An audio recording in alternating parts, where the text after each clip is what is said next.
నమస్కారం. వేదముద్ర న్యూమరాలజీకి స్వాగతం.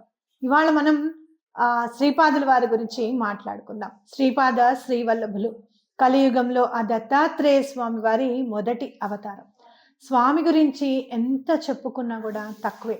ఎందుకంటే అపార కరుణ, అంటే అసలు కరుణామయుడు అని అంటే మన శ్రీపాద శ్రీవల్లభులే.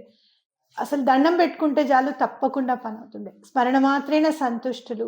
అలాగే స్మతృగామి సనోవతు అని దత్తాత్రేయ స్వామి గురించి మనం ఎప్పుడు కూడా వింటూనే ఉంటాం, చదువుకుంటూనే ఉంటాం. నిజంగా చెప్పాలి అని అంటే సగుణ సాకారమూర్తి మన శ్రీపాద శ్రీవల్లభులు. ఎలా పని అయిపోతుందో తెలియదండి. ఆయన దండం పెట్టుకుంటే చాలు, ఆయన పాదాలని గుర్తెరిగితే చాలు చాలా సంతోషం అనిపిస్తుంది. ఎంతోమంది నాకు రోజుకొక్కళ్ళన్నా కాల్ చేస్తారు, అమ్మ మీరు దత్తాత్రేయ స్వామి గురించి చెప్తున్నారు, శ్రీపాదుల వారి గురించి చెప్తున్నారు, మేము కూడా చాలా కనెక్ట్ అయి ఉన్నాము, ఇలా మీరు విన్న తర్వాత మేము చేసుకుంటున్నాం, లేకపోతే అంతకుముందు నుంచే మేము స్వామివారి భక్తులము, వన్ మోర్ అంతకుముందు నుంచే మేము స్వామివారి భక్తులమమ్మ అని చెప్పి చెప్తూ ఉంటారనమాట. చాలా సంతోషం అనిపిస్తుంది. అయితే ఇవాళ నేను చెప్పాలనుకునేది శ్రీపాద రాజకాష్టకం గురించి చెప్పాలి అని అనుకుంటున్నాను. అదేంటో కూడా చదివి వినిపిస్తాను. మీరందరూ కూడా చక్కగా ఎప్పుడన్నా ప్రతిరోజు చదువుకుంటే చాలా మంచిదన్నమాట. ఆ విఘ్నేశ్వరుని పాదపద్మాలకి నమస్కరిస్తూ శ్రీపాద రాజకాష్టకం చదువుకుందాం. వేదాంత వేద్యం వరయోగి రూపం జగత్ ప్రకాశం సురలోక పూజ్యం ఇష్టార్థ సిద్ధిం కరుణాకరేశం శ్రీపాదరాజం శరణం ప్రపద్యే. యోగీశరూపం పరమాత్మవేషం సదానురాగం సహకార్యరూపం వరప్రసాదం విబుధైకసేవ్యం శ్రీపాదరాజ్యం శరణం ప్రపద్యే. కాషాయ వస్త్రం కరదండధారిణం కమండలం పద్మకరేణ శంఖం చక్రం గదాభూషితభూషణాఢ్యం శ్రీపాదరాజం శరణం ప్రపద్యే. భూలోకసారం భువనైకనాథం నాథాదినాథం నరలోకనాథం కృష్ణావతారం కరుణాకటాక్షం శ్రీపాదరాజం శరణం ప్రపద్యే. లోకాభిరామం గుణభూషణాఢ్యం తేజోమునిశ్రేష్టమునిం వరేణ్యం సమస్త దుఃఖాని భయాని శాంతం శ్రీపాదరాజం శరణం ప్రపద్యే. కృష్ణాసుతీరే వసతి ప్రసిద్ధం శ్రీపాద శ్రీవల్లభ యోగిమూర్తిం సర్వే జనేశ్చింతిత కల్పవృక్షం శ్రీపాదరాజం శరణం ప్రపద్యే.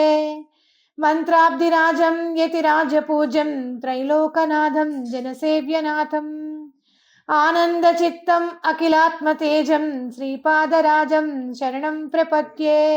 మంత్రానుగమ్యం మహానిర్వితేజం మహాత్ప్రకాశం మహాశాంతమూర్తిం త్రైలోక్య చిత్తం అఖిలాత్మతేజం శ్రీపాదరాజం శరణం ప్రపద్యే. శ్రీపాదకాష్టకమిదం పుణ్యం ప్రాతరుత్థాయ పఠేత్ కోటి జన్మకృతం పాపం స్మరణేన వినశ్యతి. ఇది శ్రీపాదకాష్టకం. విన్నారు కదా, స్వామివారి గురించి మనం చక్కగా కీర్తించుకున్నాం.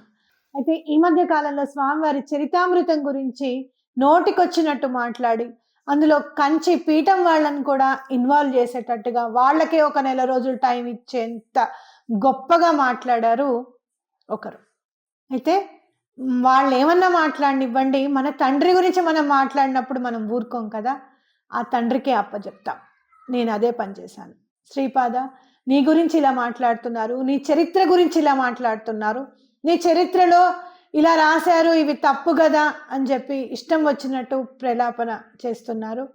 అలాగే ఎంతో మహోన్నతమైన కంచి మఠానికే టైం ఇచ్చేంత పెద్ద సాహసం చేశారు. మరి అంత సాహసవంతులు ధైర్యవంతులకి నువ్వే చెప్పు నాయన సమాధానం అని చెప్పి నేను దండం పెట్టుకోవడం జరిగింది. స్వామివారే చూసుకుంటారు.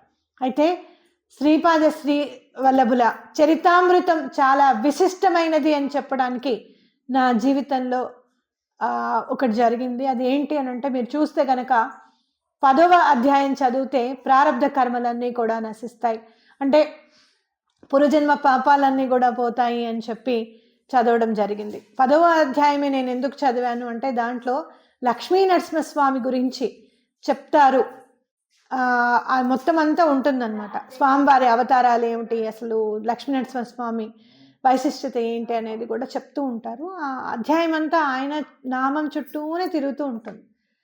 అది చదవాలని నాకు అనిపించడం, అది చదువుతూ ఉంటే అవునా శ్రీవల్లభులే నృసింహ మన లక్ష్మీ నరసింహస్వామి, నృసింహ సరస్వతి అని వచ్చింది చూడండి, ఈయనే ఆయననా అని నేను అనుకున్నప్పుడు నాకు కనపడిందండి. లక్ష్మీ నరసింహస్వామే శ్రీవల్లభుల వారు, శ్రీపాద శ్రీవల్లభులే లక్ష్మీ నరసింహస్వామి వారు అని చెప్పి నాకు గట్టిగా నాకు దృష్టాంతం కనిపించింది. కాబట్టి శ్రీవల్లభుల చరితామృతంలో ఉన్నదంతా కూడా నిజమే. ధర్మ విచక్షణ జ్ఞానం మనకంటే భగవంతుడికి ఎక్కువగా ఉంటుంది అని చెప్పేది మనం ఖచ్చితంగా నమ్మాలి.